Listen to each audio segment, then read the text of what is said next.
about 2.2. This is multiplication with equations.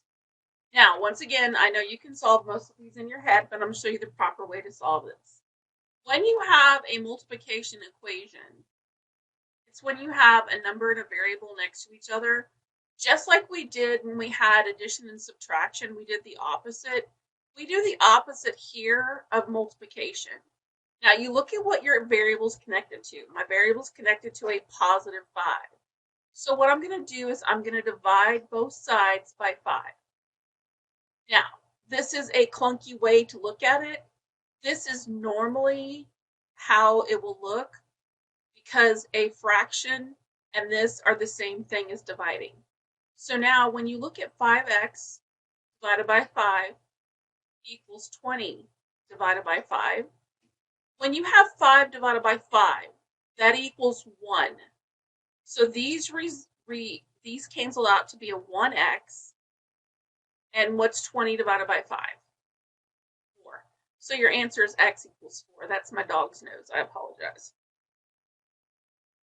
Now, a lot of times they won't work out evenly.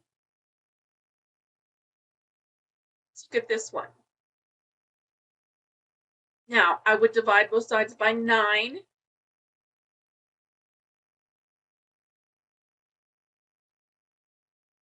So if you look at this, 9 doesn't go into 20, and this can't be reduced. So your answer is 20 over 9. Let's look at one with a negative.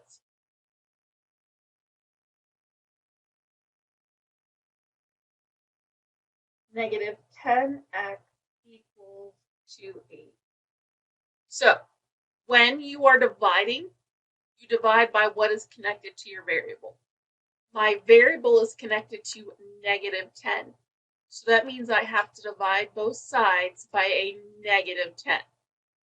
That's the only way these cancel out to 1. So this is 1x or just x. Now, 280 divided by negative 10 is negative 28. And by the way, you can start using a calculator. Just make sure it's a 4-function or scientific calculator. We're not using any kind of graphing calculators. Okay, so that's dividing. Let's look at it when it's a multiplication. So this is already a division problem. And we also look at it as a fraction. Whenever you see a fraction, the easiest thing to do is to clear the whole thing of your fractions by multiplying by a common denominator. In this one, I only have one denominator. So if you multiply both sides times that denominator, you're basically multiplying both sides by 4. Now, here, what's 4 times x divided by 4? So 4x divided by 4 would be x.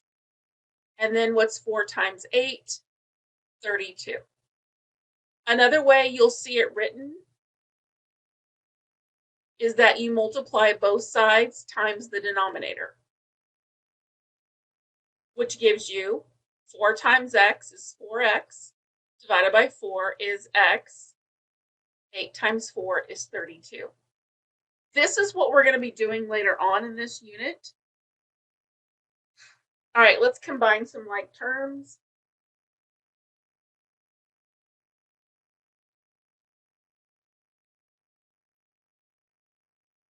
Remember, if they're on the same side of the equal sign, you combine them. You don't do the opposite. So I'm only looking at the coefficients. What's 10 minus 6? 10 minus 6 is 4. What's 4 minus 2? 2. So this gives me 2x equals 12. Divide both sides by 2. X equals 6. This, remember, becomes 1.